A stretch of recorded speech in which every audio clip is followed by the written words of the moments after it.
office. Plus Antonella Farina, who has been with all of them through the years. And I have a note from her CV saying that she started working in 1970 at the Pontifical Commission for Migration and Tourism, and almost immediately she moved to the Apostleship of the See. So we can say that from 1970 she has been with us for half of the century. So thank you for the long services.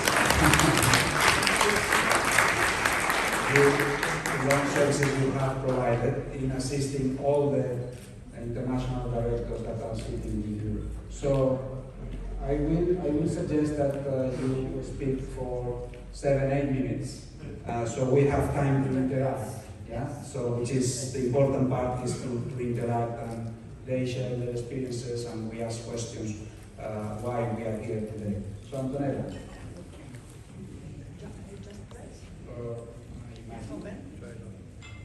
How it works. Hello? No.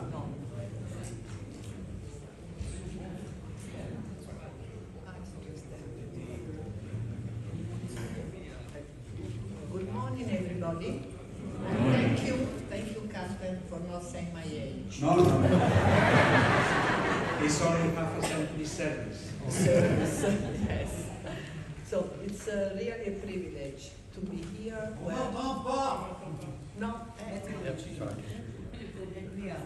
It's really a privilege to be here where everything started. We were here for the 90th anniversary of the Apostleship of the Sea, but today it's a greater emotion because we are celebrating the centenary. I work for the Apostleship of the Sea, now Stella Maris, as Father Captain Stella said, from 97 until 2016 when I retired. During that time, a certain number of priests from different countries have led AOS International. My main role was to support, encourage, and ensure continuity between them. Some of them are here, but let me remember those who preceded them and now enjoy the eternal rest. First of all, Monsignor Francis Frame from Liverpool, and Monsignor André Lefebvre, the Amiral French priest, called the Amiral because of the hat that he used to wear. And then Monsignor John O'Shea from Australia, but Irish. Father Ray Meyer from Ireland, and Father François Legal, ruled as a true Breton, but with a huge heart. The Maritime Apostolate owes much to all those Antarian priests for their dedication and commitment. Personally, I became aware of the church interest in the people of the sea when I was hired by the then Pontifical Commission for the Pastoral Care of Migrants and Tourism. Immediately after its constitution, that was on March 1970, I learned that the maritime word is first of all and foremost a word of people, not only of fish, containers, and ships, but the word of men and women nobody ever talks about, because we don't see them. They are always foreigners in every port. I then discovered that the task of the Apostleship of the Sea is to make them visible to the society and to the church. The Pontifical Commission took over the function of the permanent office of Apostolatus Maris, together with other sectors of human mobility. This fact in itself was the indication of the sensitivity of the Holy See to the problematic situation of the seafarers and fishers, and the recognition of the importance of the achievements of Apostleship of the Sea since 1920.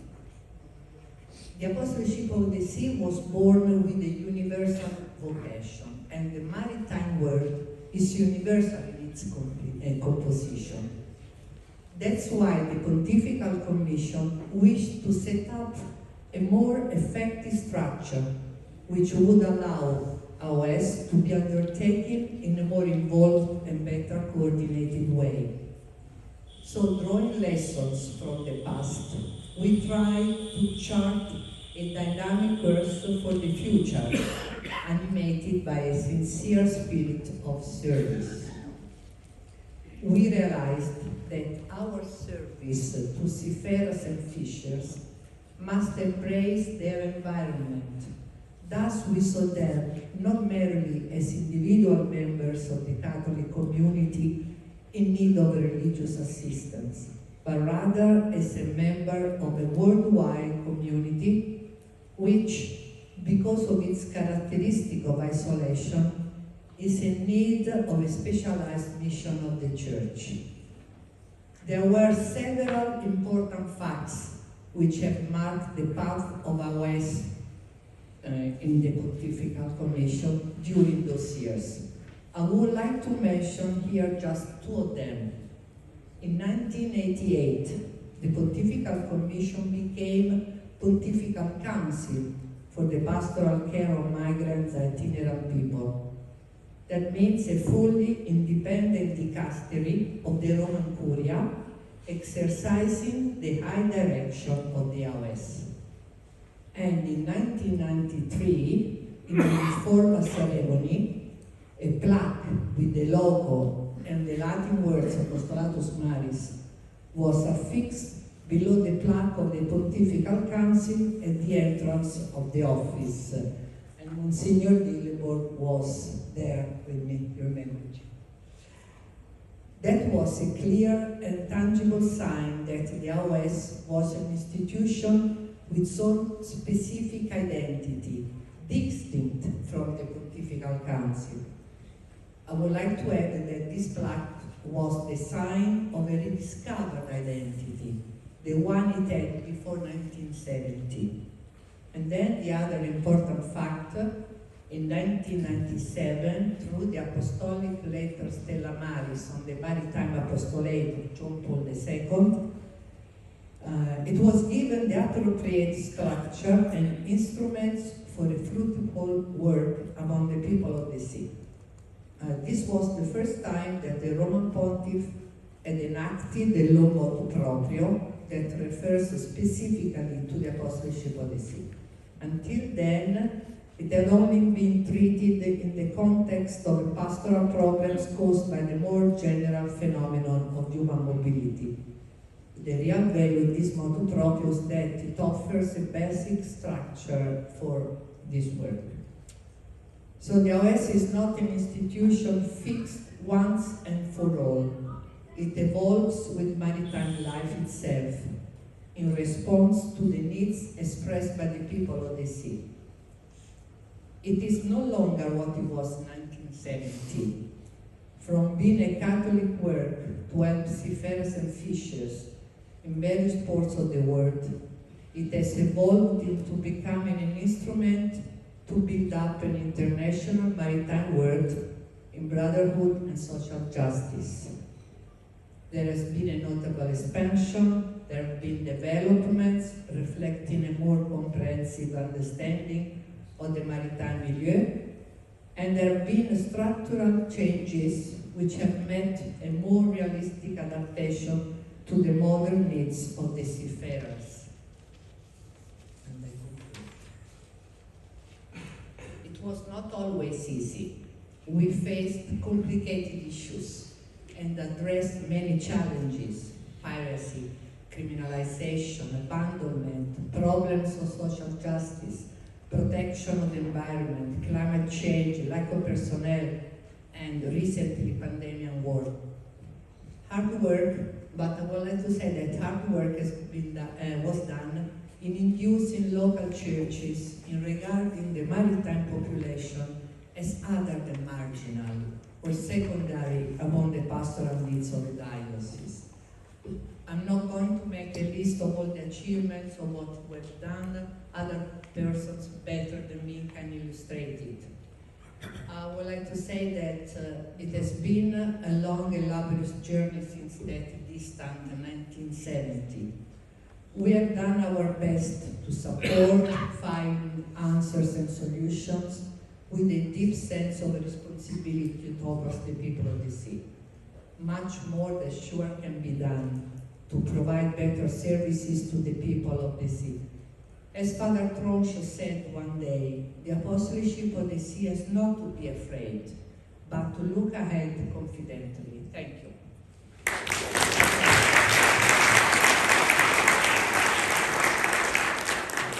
Thank you, Antonella, for bringing us to the history of the office in the Vatican.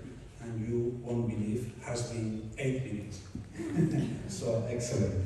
So, we have Monsignor James Dillenburg, who was director from 1991 to 1996, after he was the first national director of Stella in the United States.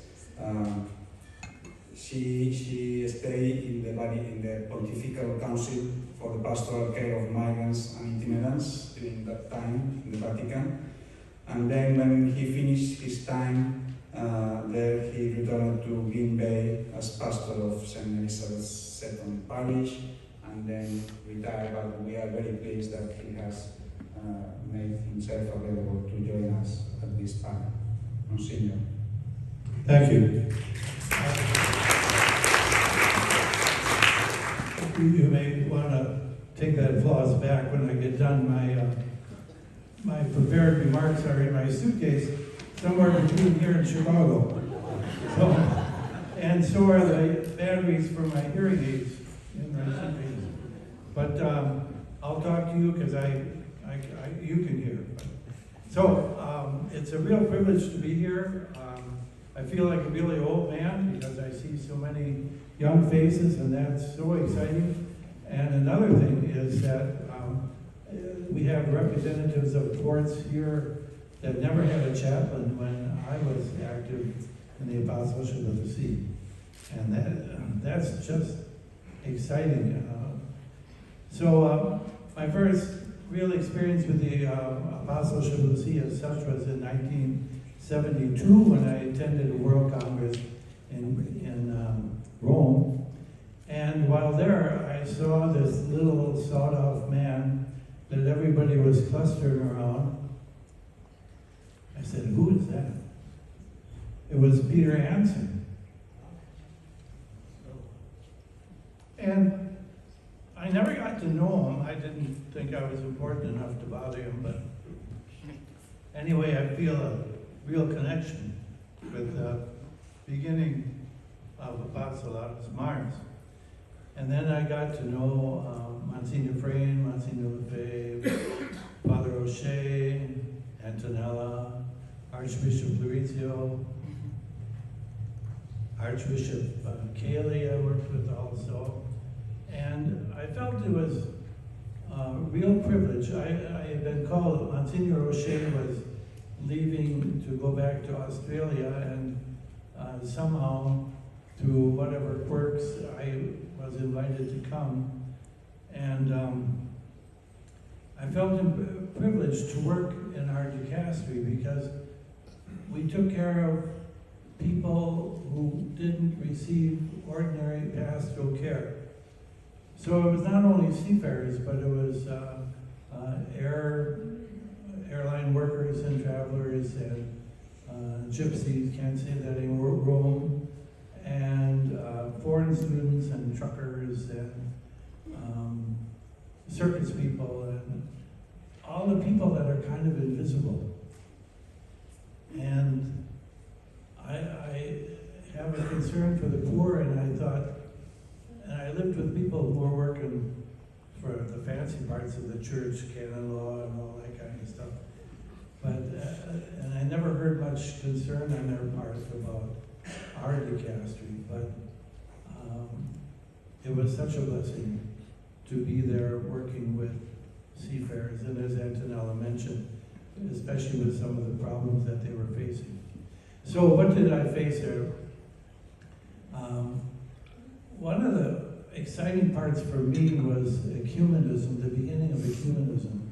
Before I came in, there was so much suspicion between the various agencies in the maritime world. The Flying Angel was in competition with us, Missions to Seamen, and British Sailor Society, and the Nordic National Churches, and there was just a lot of competition, but maybe it was the work of the Holy Spirit. Suddenly, what was happening is that all agencies were suffering a loss of personnel and a loss of money.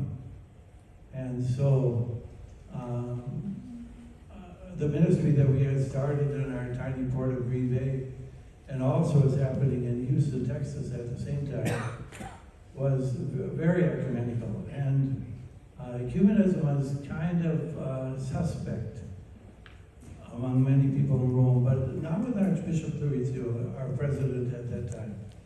And so we faced a lot of problems because a lot of the chaplains, no, not a lot, some of the chaplains have been proselytizing. It was easier to try to convert Catholic seafarers to Protestantism than atheists or people with no religion at all. Some of the Protestants were also passing themselves off as Catholic priests and were offering to celebrate Mass aboard their ships.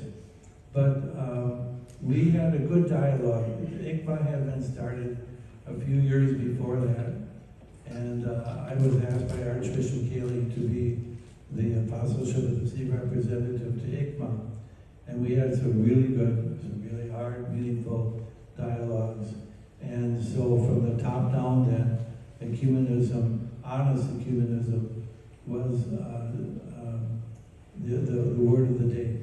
Didn't always work on the local level, but from the top down it did. Another experience that I had at that time, or that I witnessed, was the ministry to ships from communist countries, especially Russia. They generally would not allow a chaplain aboard. If their sailors were desperate for something, they might desperately call for one favor or another. But during our time, the Iron Curtain came down, and the seafarers' unions in Russia that had been sponsoring seafarer centers came to us in Rome and in ICMA and asked for our help. They were looking for ways that we could work together. Imagine that. The chaplain couldn't board their ships, but all of a sudden their officials are coming to us to see how we can cooperate. I think some of it was for the same reason that ecumenism was starting to work. There was a shortage of money over there. The government couldn't support the seafarer centers anymore. Nonetheless, we were invited to go to Russia, ICMA officials. While we were there, there was a coup. Gorbachev had been thrown out, and from our hotel window, we saw miles and miles and miles of tanks coming into Moscow, yes. And all that security did make me feel very secure, I'll tell you that. But nonetheless, Boris Yeltsin went down to Crimea, Odessa, and brought Gorbachev back, and they lived happily ever after for a while, and we did too.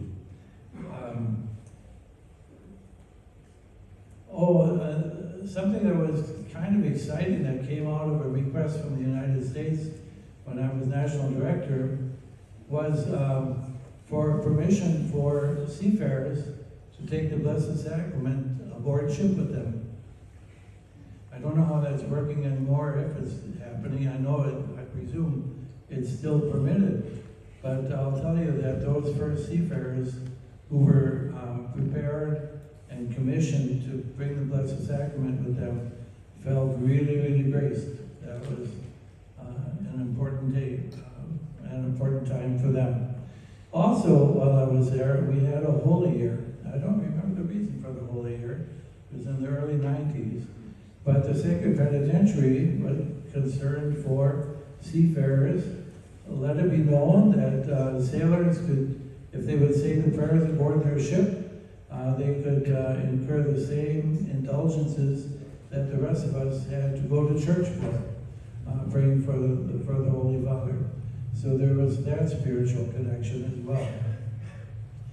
Archbishop Cayley, our president at that time, who became a cardinal shortly before his retirement, was pretty visionary. And when I came aboard, he was talking about making, he didn't use the same words, but making the Apostleship of the Sea kind of a membership organization, or letting seafarers become members of it. He was very interested in that. And so Francois de Gaulle, who was one of the best priests I've ever worked with, one of the hardest priests ever to work with, but nonetheless, I learned so much from him. He and I started putting together a draft. You know, we'd have to educate Pope John Paul so that he could get that motu proprio out eventually. But anyway, we started working on that and called for regional representatives and all the things that you know in the Stella Maris document today that still affects all of you. So we wrote and rewrote and rethought and hired a canon lawyer that had to be taught also about ministry, and then I left and Gerard Tronche finished the deal. Talk about that later on. This is my chronograph. What's that? This is my chronograph ring. Okay, I'm going to finish.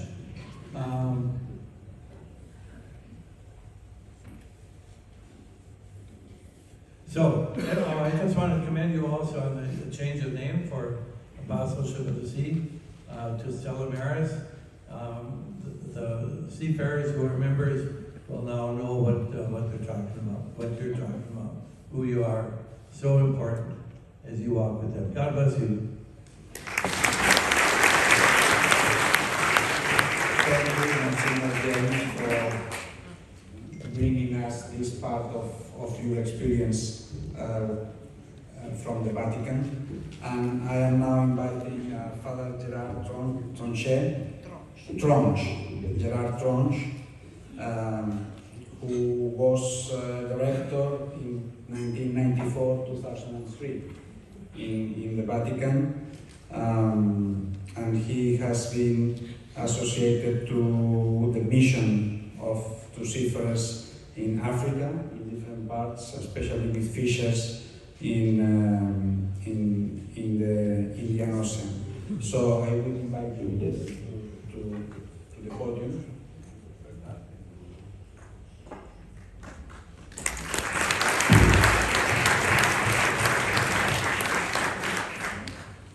Good morning, everybody. Well, my first words are to Bruno for having that good idea of inviting all the dinosaurs to this meeting. And I'm also so happy to be meeting them myself again after 22 years. And I thank also Microsoft World, because I could keep archives of what happened in those 29 years, and that's what I'm going to share with you. So this is how I shall proceed, while hopefully you read my slides. I shall comment shortly this or that event, and the last but one slide will give you a summary of the whole period.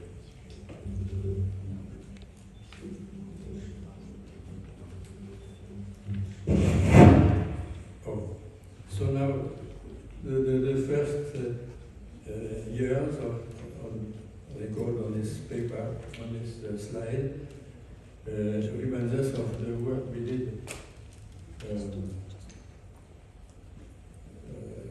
Jim and me, for the drafting the letter Stella Maris, which was published in 97, Antonella has been reminding us. So the letter Motu Proprio Stella Maris. And then, of course, in 97, we had the 20th World Congress in the Philippines, in Davao. And the title was People of the Sea, Co-workers with God in Creation.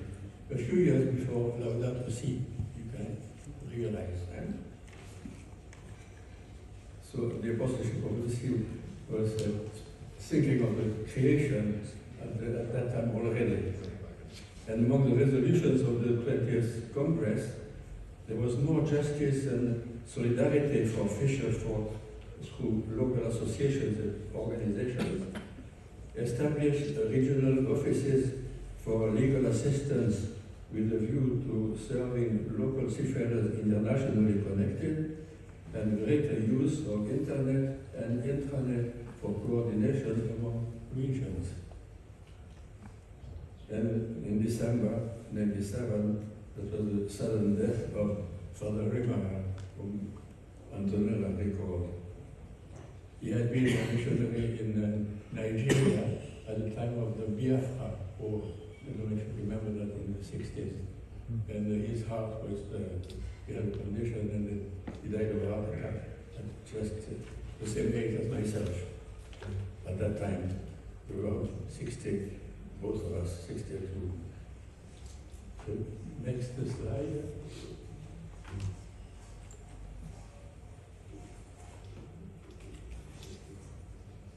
So in February, our president, Archbishop Kelly, is created cardinal after the big feast. And what happened that time also, the questionnaire for a world survey was sent to all Episcopal conferences and national directors around the world, asking their opinion on the statutes of AOS after the Motu Proprio Stella Maris. Then in June, Cardinal Kelly retires and Archbishop Stephen Fumio Hamaro steps in. In August, we got the answers of this survey, and among the things which came out of it was the importance of the role of the regional coordinators, continental coordinators, and that proved right, because for the preparation of the next following Congress and the networking, they were very useful, of course. And then the AOS chaplains or associations existing in maritime dioceses should confederate into a national association recognized by the Church and also the civil law, if possible. Now, in 1999, that was the first meeting of regional coordinators after Stella Maris, where it was decided to to call seafarers for the jubilee of the 2nd of June 2000.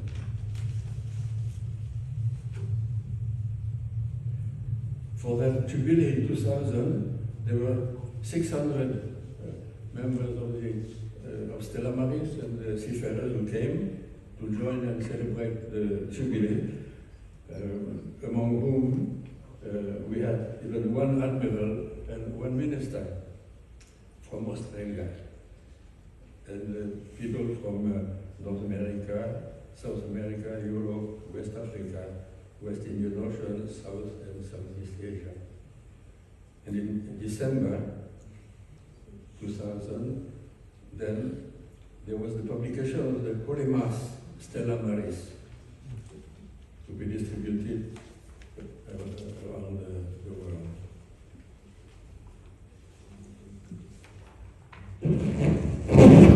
Oh. And then you heard of Father François Le Gall, that's him. And he retired near Brest in Britain. He was a great man, great Montfort missionary. In fact, he started apostleship of the sea in Madagascar and in Mauritius and West Indian Ocean region before the next one. Then we come to 2001.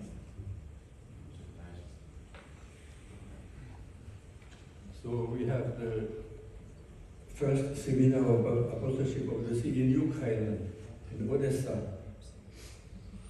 where we have 10 Greek and Latin Rite Catholic priests from parishes of the 6 major ports of Ukraine on the Black Sea.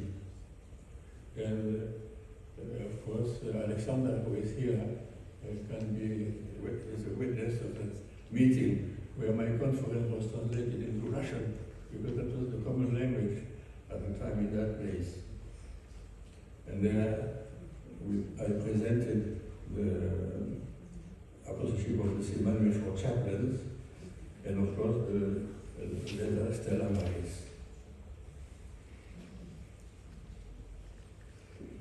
Then we come to the World Congress in Brazil, Rio de Janeiro, with the theme which was apostleship of the sea in a new globalized world. There were 60 countries, 7 more than in 1997, and represented by 250 participants. Archbishop Hammer was there, of course, and then Bruno and Jim and Jacques were there to help out already. The welfare and the well-being of fishermen was one of the main concerns of that Congress. It said that the EOS supports the full and timely implementation of the 95 FAO Code of Conduct for Responsible Fisheries, as EOS Committee on Fishing should be constituted, comprised of EOS members working pastorally with fishers and in contact with their respective organizations at local, national, and international levels. And what's his name? Bruno was in charge of the development for the fisher. And the last.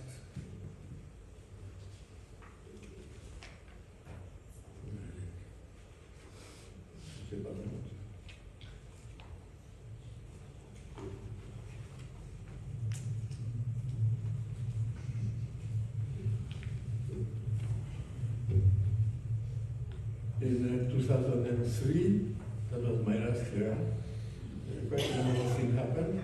First was I was sent to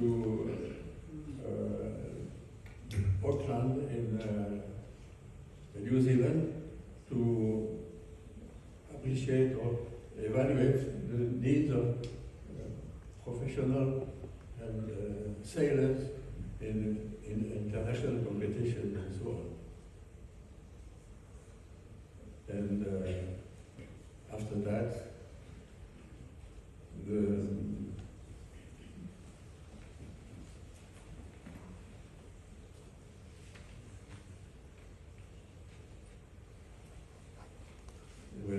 then I went to Cuba for the first time also, and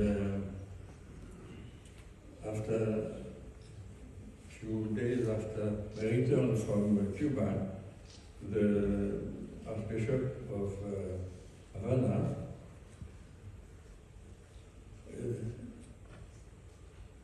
sent a letter to inform Monsignor Amaro that the Archbishop of Havana and Santiago de Cuba and himself, the Bishop of St. Fergus, have decided to launch the apostleship of the sea in the ports of their respective dioceses, adding the names of a deacon and 2 priests appointed to perform this ministry. And Dr. Orlando Suarez Oyan was the executive secretary of the Episcopal Commission for Human Mobility in Cuba, who was afterwards called as chancellor to the Pontifical Council of the Apostleship of the See.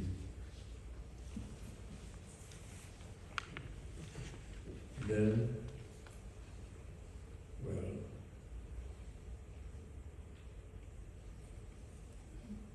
October, Archbishop from Uama becomes created cardinal also, and then in November 2003, on the day of my 70th anniversary, Msgr Jacques Harel is now in charge of EOS office in Pontifical Council. Thank you.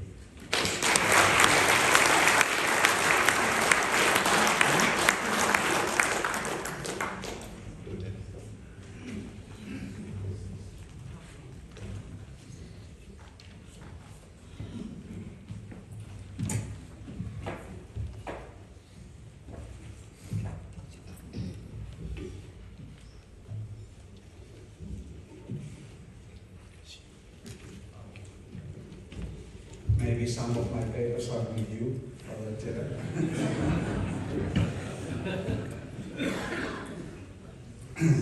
And thank you very much for your very detailed presentation and well documented about the expansion of Stella Maris to all over the world under your tenure as director of Stella Maris.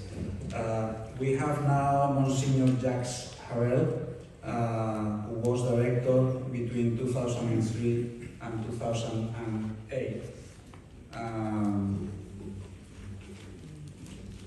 And well, he started ministry in Mauritius, and from '68 he was in a number of parishes and secretary of the Catholic Education Episcopal and Vicar and administrator of the cathedral. And then from '96 he was to 2000 he was Secretary General of ICMA, and from 2002 to November 2008 he was the director of our international office in Rome. So, Monsignor Jacques, you have the floor from the chair or from the podium as you wish.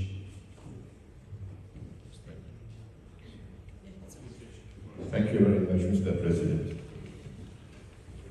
Well, unfortunately, I left Rome 13 years ago, and I was very ably replaced by my friend on the left. And unfortunately, I left all my papers, archives, everything in Rome. I never brought anything with me. So I'm a bit embarrassed. I didn't know I was going to have to now to make a presentation on what I did. Anyway, let me start with at the start. And many people ask me, Jacques, how did you get into AOS? I can nearly say that I was born into it because I was born in Mauritius, which is an island, and you can never be very far from the sea in Mauritius. And so I grew up surrounded by the sea, with people on the sea, and it was nearly natural for me when I became a priest to commit myself to this ministry. So I very briefly, I'd just like to say that I think there are three important moments in my ministry to the people of the sea. First of all, as a young priest in Mauritius, I was posted to the cathedral, which is in Port Louis, the only commercial port in the island. And it was a very quiet port at the beginning, but since independence, the new government was looking for money, and they signed agreements, fishing agreements, commercial agreements, with all sorts of nations around the Indian Ocean, and very soon were, well, it's a bad word, but invaded by many, many ships coming from overseas. And we were self-sufficient in the fish product forever, since the beginning of the colonization of the island. But very soon, the stocks were depleted, and the conditions on the ships were terrible. Reports coming to us were horrible. And one day, I was in my office in Portland, in the cathedral, and I heard a commotion outside, and there was some port workers I knew who were bringing in a guy from Burma, a Burmese, and he was in a terrible state. He had no fingers left. Why? Because his captain has punished him and locked him in the coal room. And so, this was a big scandal. And then he started shouting and all that, and the people heard him, brought him to my office, and Father, please do something for him. And of course, we tried to do something for him. And at the time, I had two wonderful men working with me. It was Jacques. Many of you know him here. And brother Raymond Govrit, who was a brother of Saint Gabriel. And anyway, so we started a campaign from that moment, and it was very successful locally and also internationally.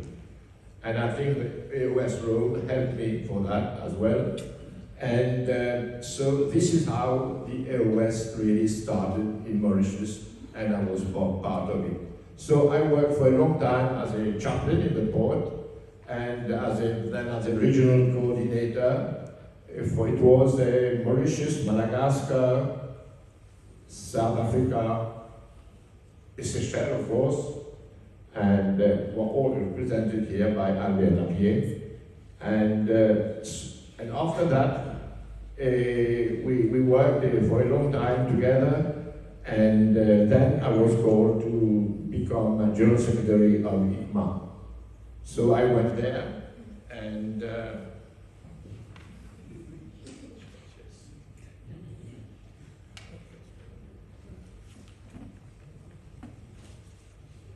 yes, before talking about ICMA, I would like just to say something. Very quick, and we're very much encouraged. Gerard Tronche had talked about him, my father Legal, who was in Rome later, but he helped us to set up our AOS in the Indian Ocean. And after that, it was Gerard Tronche too, who was coordinator and part of it, who helped us. Were part in the same region. And very soon we realized that working alone was futile. I mean, we're getting nowhere. And so we tried to establish a network of solidarity in the Indian Ocean. And I remember we had a meeting in the Seychelles where we established this network, and fortunately at the time we started having the internet.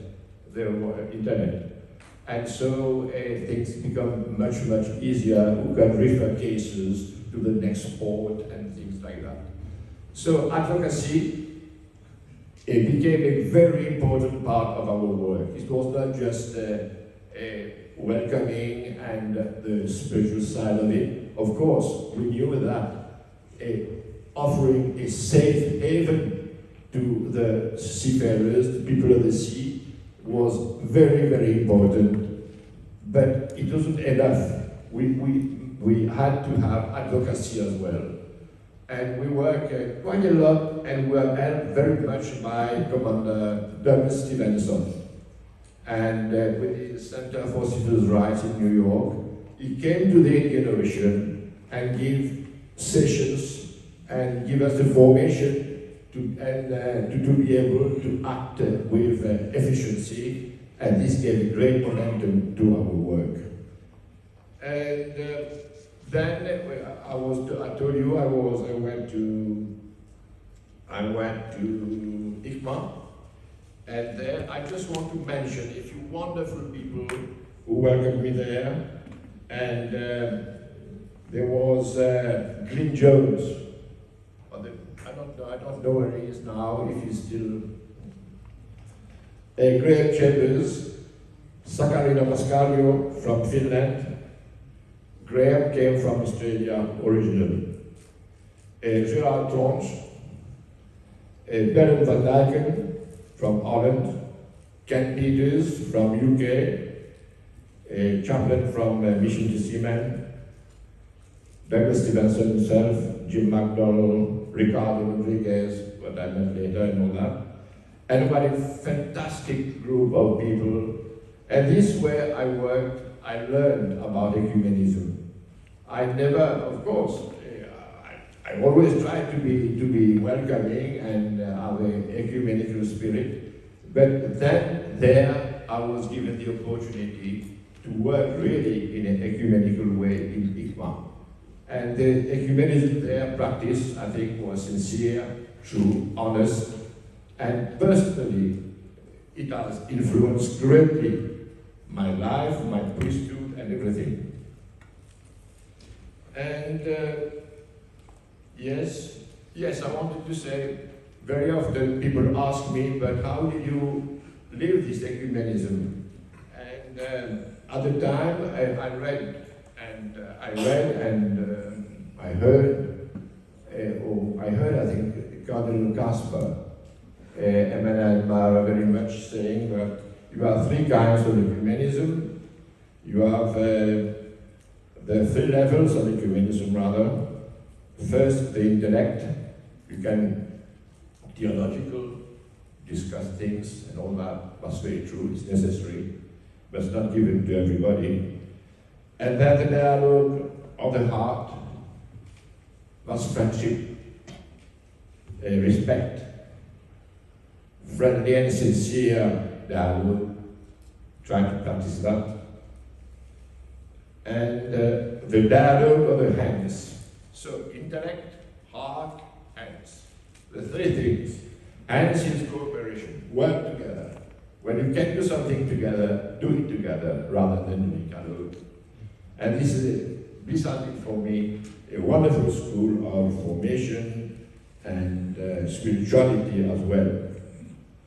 Then I went to Rome, and I was called to replace Gerard Tronche, and so it was a very good, very enriching, living, working at the center of the church, and living this Catholicity.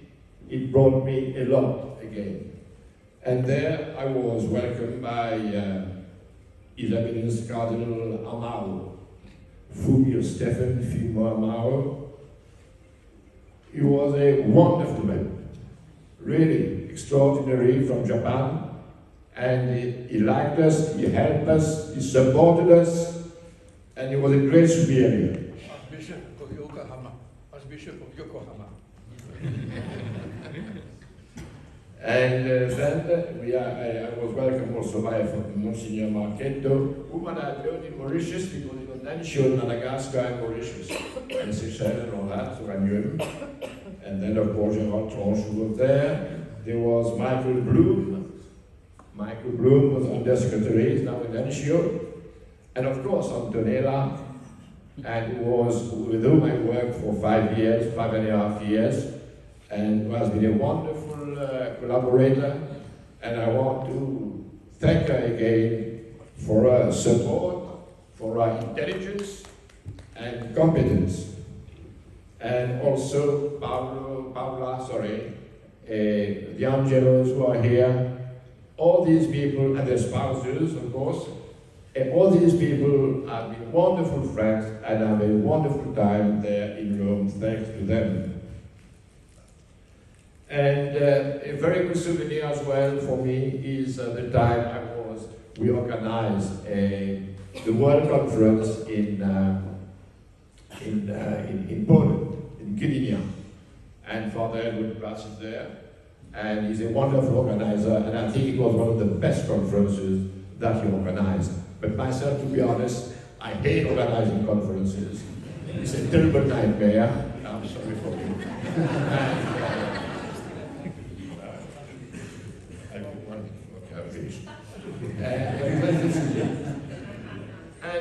anyway, I wanted to say how important it was for me. You know, the AOS is different from the other organizations, like the Mission to Seamen, for example. It's very hierarchical, very centralized. You've got the big boss who've got chaplains everywhere, can move them around the world. But for us, it's not the same thing at all. People always think that the Catholic Church is very centralized, very hierarchical. It's a bit true. But at the same time, we've got a great liberty. And of course, we're very much dependent on a good bishop promoters. This was very important. Good national directors, good regional meetings. If you had all that, then it would work. Then it would work. And our work as a director, in Rome, for ITMA and for Rome as well, when I was in the AOS, was helping people to get together. I was a facilitator to help them get together and work together. And meeting like we do today is so important to our work, to know each other, to trust each other, and to work together. I think that's it. Thank you. Thank you, Msgr.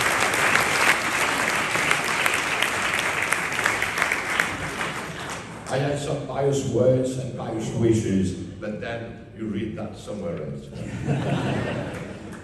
Thank Now, you for all you. these things will be published, so because there is a lot of wisdom and experience, so will be part of the proceeding of the conference. So don't worry, we will have it. Definitely, we cannot miss that experience, and because this is a demonstration of the hard work that our predecessors have put forward for us to be here today after 102 years. So we can only thank you for your dedication. And with that, we get to current director, Father Bruno Ciceri, whom you all know, and who is a Scandinavian missionary, who has been in the Vatican since 2003, after he has served as port chaplain in different positions, not less in Kaohsiung in Taiwan, and also in the Philippines, working for the congregation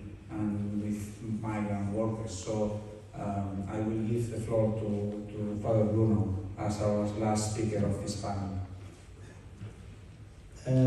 Knowing the people that they have preceded me in Rome, I was very reluctant to move from Kaohsiung to Taiwan. Also because I was enjoying very much my assignment as a chaplain to the port of Kaohsiung and the director of the Stella Maris Service Center, a shelter house for seafarers, fishers and migrants, experiencing difficulties with their employer, from verbal and physical abuses, unpaid salary, and many other violations. But you know, when Rome calls, you can resist one, twice, but the third time, you have to go. And so I started working on January 3, 2008, and Father Jacques was already gone back to Mauritius 3 months earlier, and so there was no turnover.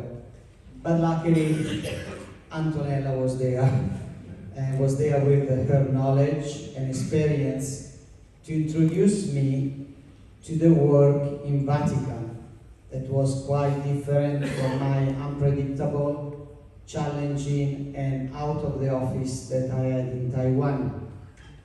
In the Vatican, work is very monotonous. At 8 a.m. you have to be seated at your desk in the office with the computer on every day, the same things for 6 days out of 7. And so little by little I settled down in this kind of routine. But so little by little also I learned how to work within the system. But the superiors sometimes they were frustrating my effort, and I would be fuming mad, and you have seen me even in this day fuming mad, so you can imagine what I was doing in the office. But Antonella would patiently calm me down Now, we have seen 40 years, and I think the previous 40 years for Stella Maris in the dicastery of the Pontifical Council, there were very little changes. In the past 6-7 years, I think I have experienced so many changes, because you know that in 2017, Pope Francis, with motu proprio, he merged 4 different pontifical councils: Pontifical Council for Migrants, Pontifical Council Coronum, Pontifical Council of Healthcare, and Pontifical Council of Justice and Peace.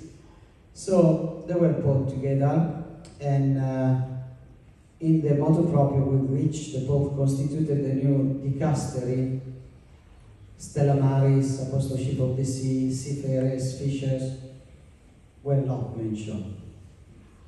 This was an oversight, or was forgetfulness. God knows, I can imagine what it was. And so for 5 years, the dicastery, in the dicastery, the Stella Maris floated there, moving from one different sector to the others. And I was getting fed up of being there.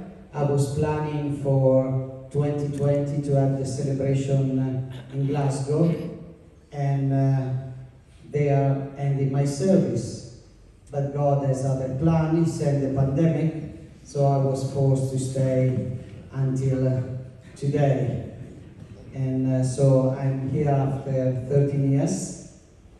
I said there were many changes, and the biggest surprise came when the Pope did the reform of the Curia, and on the feast of Saint Joseph this year, he published the Predicate Evangelium.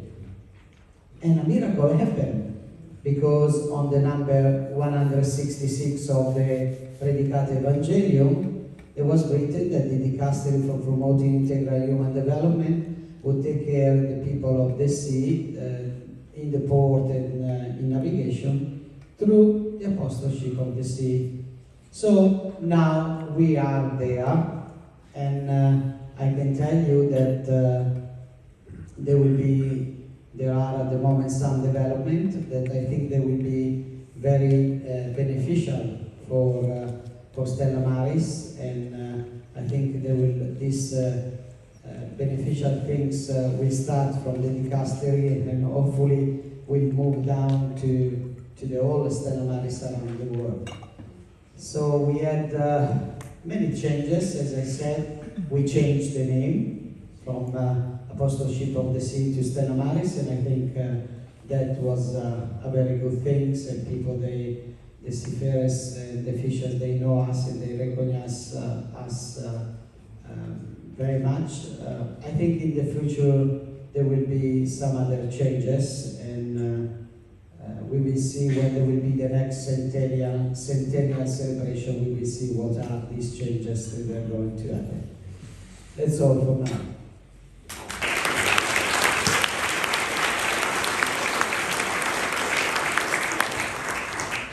Thank you, Father Bruno.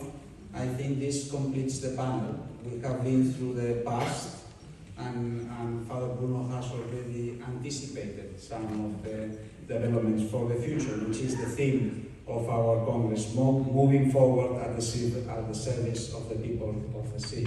So this was the intention of this panel. We have advised the chefs that we may run a little bit late, but I don't want to be too late. So if you have 2 or 3 questions for any of the panelists, I will welcome those. I don't see